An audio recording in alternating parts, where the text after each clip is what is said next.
Hello guys! Since we get a lot of good feedbacks about our bungalow houses here in Pampanga, we have another one for you guys that you might consider it. So tara, pasok tayo and let's check on it.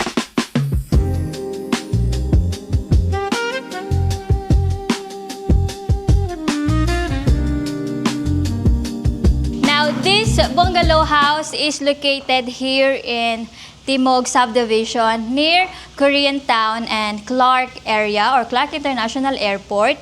So this has a total lot area of 300 square meters and then the floor area is 200 square meters. So the last bungalow na furniture namin, that one is a modern contemporary design. But this one has a different style. This one is, as you can see, it has this modern minimalist design. You can see clean lines, white painted walls, and then wood accent. Ganun lang siya kasimple, ganun lang siya ka-minimalist. And then right here, we have a two-car carport. Kasyang-kasya ang 2 SUVs. Obviously, meron din tayong CCTV cameras na included sa bahay. And then meron tayong manual gate right here. And then that one is the pedestrian gate. And then dito, simple lang din, white painted walls. And then dito, as you can see, meron tayong steel gate dito, no? Dito naman is just the access going to the pool area. Pero, sneak peek na lang muna. Maya ko na lang pakita. Yan. Okay. So, dito, ikutin natin since sa bungalow naman siya. So, madali lang naman siyang i-house tour. We have this garden space right here. Very low maintenance lang din. Meron tayong plant box dito. Diba? Stone paved pathway. Very simple landscaping. And then, right here, meron tayong access going to the back of your house, which I'm going to show you later on. Tara. Kasi ang daming naghahanap ng bungalow dito sa property and sobrang dalang lang din magkaroon ng mga bungalow kasi most of the time, yung mga binibuild nila dito is usually mga 2-story. Pero syempre may mga buyers tayo na naghahanap din ng mga bungalow, right? So comment nga kayo kung sino dyan yung may gusto na bungalow. Okay, so we are here in your elevated porch. So tara, pasok tayo. So ang bigat ng door, meron tayong solid main door right here. Tara, pasok. Come inside.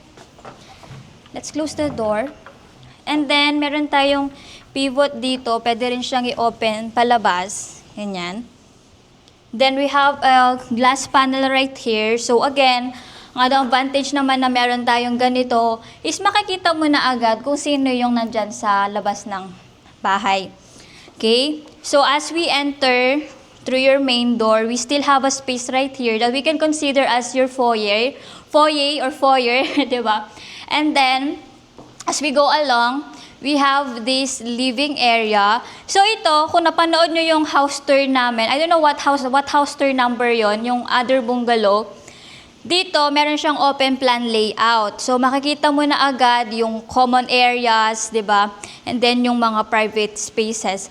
So, this one is your living area. So, you can see this one is furnished. Lahat na makikita ninyo is also included in the sale.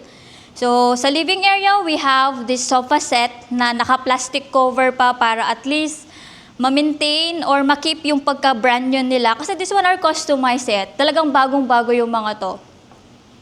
We have television. We have fluted panel here. And good thing about it is double height ceiling ba to? It's high ceiling. Very airy, very open. Meron tayong clerestory window, good for natural light, no? Tapos dito, meron tayong other big windows. Meron kang view sa pool area. So, yun siya. Maganda rin yung very classic ang design ng mga sofa set natin. So, adjacent to it, we have this very nice 6-seater dining table. Ang ganda rin. Ito na kasi yung mga uso ngayon. Napapansin nyo ba kung ano yung mga style ng mga chairs natin, no? So again, these are also customized. Bagay talaga sa interior ng bahay. And then ito, we have this solid dining table with a glass right here. Talagang alam na alam mong quality sila kasi mabigat to for sure. So yon, again, we have this very elegant drop lights. Look at that one. And then, more pin lights on it. So, yun. So, before tayo pumunta sa kitchen, pakita ko na to. So, let's open it. So, this one is your lanai area. It's just the access going to your pool. Look at that. Pero mukhang malalim-lalim siya, no? Siguro at least nasa 4 to 5 feet deep ito. Tapos, meron tayong waterfall feature. Meron tayong shower area right here. Siyempre, kapag may pool, dapat merong banyo. So, ito siya. Yan. So, and then this one is just the gate na sinabi ko sa inyo kanina going to the carport. So, very, na din siya, very accessible na din sa mga guests natin. If we have visitors, pwede naman na silang dumaretsyo na dito. And then, what else? We have another gate right here, or door. Nakalock siya, but I think this one is... Paano ba itong buksan? Hindi ko siya ma-open eh. Pero parang nandito yung water pump. No? Tapos, we have a space dito. But I can imagine you can put a outdoor furniture, magtambay ka lang dito, and then chill lang. You can watch your family enjoying the pool area. And then kagandahan niya, meron siyang ceiling fan. So at least kahit dito ka tumambay, may presko pa rin. Diba? Presko pa rin. And then kung mapapansin ninyo, mataas yung wall niya. So you still have the privacy kahit may katabi ka sa katabing bahay mo. Diba? So that. Okay. Now we get back. Now, after your dining, your pool area, of course, meron tayong kitchen area. So, meron tayong bar counter dito. So, yun naman yung kagandahan sa open layout, no, guys. Yung, it's very easy to entertain your guests while prepping some foods. Yun, makakita mo na yung dining, living area. Saka medyo mataas din yung bar counter niya. So, kung matataas yung mga titira dito, pwede. You can put another high stools right here for your breakfast nook. Tapos, look at that. Cute din ng mga drop lights or hanging lights niya. And then underneath, meron tayong mga other cabinetries. Some storage spaces. May mga appliances na kasama na, like this double door refrigerator. Yan, kasama na po yan, no? Ilang mga, appliances yung bibilin ninyo. And then we have sink right here. We have this modern faucet. Yan siya. Shelvings. Another cabinetries. Underneath, syempre hindi mawawala ang range wood, ang induction.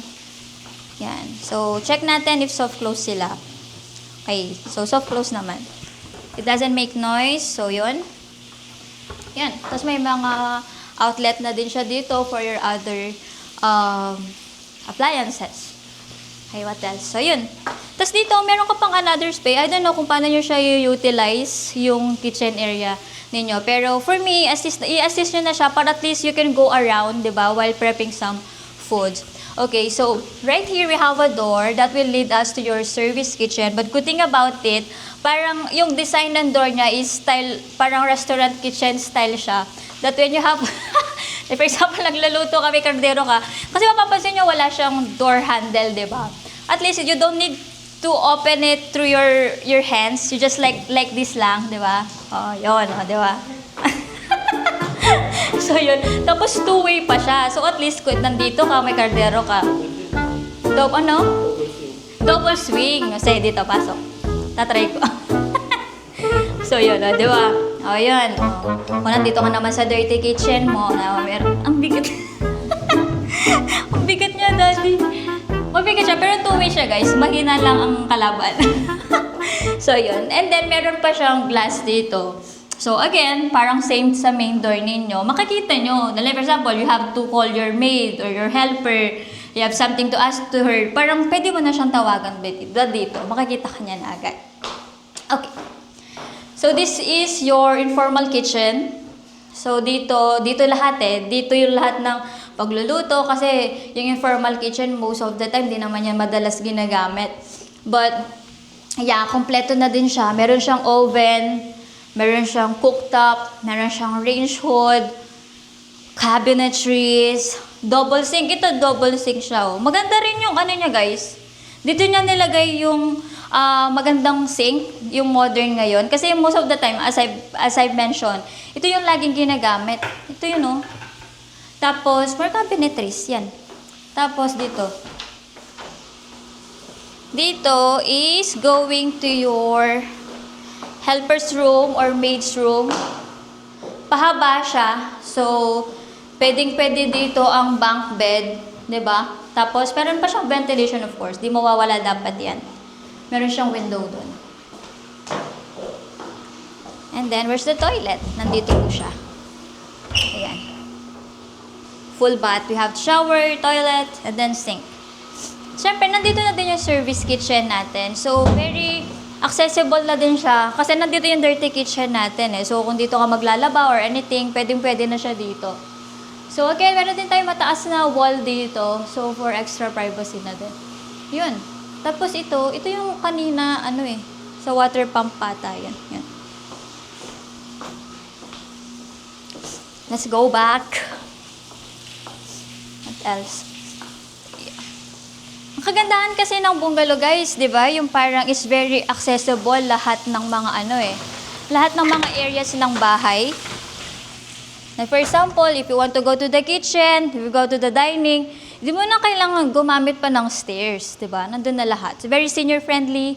Yan. A retirement home, perfect na perfect.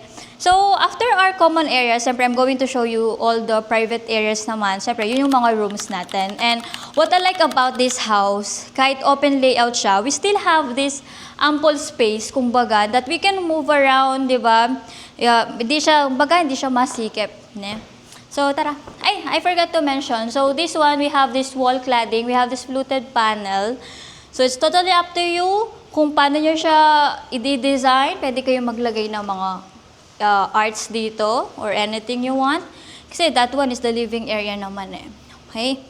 So, we'll check the rooms. So, dito, meron tayong cabinet, pero dito nakalagay yung breaker. So, usually, ganyan na din yung ginagawa nila. Kasi para hindi naman din talaga siya eyesore. But you can still use this corner side dito. Pwede ka maglagay ng console table, di ba? Okay. So, let's check the rooms. We have a total of 3 bedrooms dito sa bungalow na to. Okay. So, this is the bedroom 1. So, sinipon talaga ako. So, this one, meron na tayong bed. Mga na lang, comforter, bedsheet. Yan. Tapos may ACU na din. And then mapapansin ninyo, mataas din yung ceiling height niya. Meron tayong big windows. May mga curtains na din. Nakaayos na talaga yung bahay. Kayo na lang bahala. When you get this house, you can still interior it. Pagandahin nyo pa, di ba? And then again, for this room, meron siyang vanity area. Meron siyang cabinets with black handles. So, yun. Okay. Next room, this one, for bedroom number 2. So, ang gusto ko sa bahay na to, maluluwag talaga yung mga rooms. 'Di ba? Pwede ka pa maglagay ng small couches, study table. So, yan. Again, meron na din siyang bed na included sa bahay. Meron siyang big windows dito, kabilaan. Ayan. Dito at saka right here. 'Di ba? May still have the other ventilation and natural lights on it. Then may ACU na din yan. And same dun sa room 1, meron na din siyang vanity area dito and cabinetries. Yun. Okay. And then this one is their common toilet and bath. Okay, so for your toilet and bath naman, okay, what can I say about it? Maluwag din siya. Tama-tama lang naman yung space niya. Meron tayong sink dito. May ilalim nito, may storage spaces. Meron tayong medicine cabinet. Tapos, ayun, shower area. So, kagandahan lang din niya is full enclosed na siya, no? To make sure na hindi talaga mababasa. No? Okay. So, guys, meron tayong, for now, we have kasi ilan lang yung mga bungalow natin eh. Just message me lang. Pero sa in-house tour namin, meron kaming available na, aside from this one, other bungalow. We have the 8.8 million na mas smaller lot size. And then we have another one. I think that's 200 square meters ang lot size niya. Yung recent lang namin, panoorin nyo na lang. And then this one. Ito naman, kung gusto nyo ng mas malapit sa Clark, this one is a good property for you. Kung gusto nyo ng mas malapit sa Angeles Exit or sa Marque Mall, the recent bungalow na finiture ko, that one is good also. Tapos yung medyo maliit, yung 8.8 million, yun naman parang near, SM Talabastagan, boundary siya ng Angeles and San Fernando area. I-check nyo na lang yan. Okay? Now, syempre, this is your master bedroom. Yan. In fairness, malambot ang mattress natin. Kasi syempre, yan yung kino-consider natin, no? So, I think this one is a king size bed. Diba? Dapat sa master bedroom, king size bed talaga. We have really nice fluted panel. And then, for your ceiling, meron tayong mga pin lights and some wood accent na design. And then, mataas siya, of course. Meron din tayong mga curtains na nakakabit na. And then, malalaki yung windows niya. Tingnan nyo naman. Sobrang liwanag ng bahay. For extra ventilation din natin. Tapos meron ka pang view dun sa labas, yung garden area ninyo. Tapos tingnan mo naman, may space ka pa dito. Diba? Pwede ka maglagay ng couch, diba? Tapos, ano pa bang pwede ko suggest? Yun, meron tayong outlet, kabilaan, for side tables. Meron tayong hanging lights dito. No? Tapos look at that. Ang ganda din ng drop lights niya. Maganda din, no? Tapos, this one, sarado ko lang. Mahilig siya sa mga pag-glass panel niya sa mga doors. Yan. So, this one will lead us to your walk-in closet. Yan siya. Malaki din yung walk-in closet mo. Marami kang mga storage spaces for your clothes, bags, shoes. Yan. Yan, may overhead cabinetries tayo for your luggages. Yan, oh. Madami siya. Tapos may mga drawers pa siya dito. Yan. So, closed it. Then, syempre, we have this ensuite toilet and bath. Yan. Meron tayong sink. Tapos, very senior-friendly talaga siya. Look at that. Meron pa siyang pa-bench dito. Yun, di ba? Yung mga seniors kasi kailangan din yung mga ganyan. Di ba? And then, look at the shower fixtures. Pang-hotel vibe. Very modern, very quality. Then, maganda din yung design. Very clean lang. Din yung tiles na ginamit. Tapos again, full enclosed din siya. Yun. Tapos we have the toilet. Yun. Diba? Ang ganda rin ng pagka-design ng master bedroom, ng ensuite toilet and bath, the walk-in closet, and then syempre, yung space din ng master bedroom natin. Okay, what can I say about it? Well, overall, this bungalow has a nice layout. It's very minimalist. So, if you want to get this house, kung gusto mo pa siyang pa-interior, nasa sayo na yon. Pero as is, maganda naman na siya. If ganitong klase yung bahay na gusto ninyo, very simple, very classic. It has 3 bedrooms. All rooms has this ample space or a decent size of size. Pwedeng-pwede na siya sa inyo. And then furnished na din siya. Malilipatan nyo na din siya agad. Kung may bibilin man kayo na gamit, kakaunti na lang. And then, syempre, your personal belongings. Well, overall, kayo na lang din yung hinihintay, no? And then, if you want to schedule a viewing, please do message me right here. And I'll be the one who will assist you guys. Hope to see you here soon. Paalam!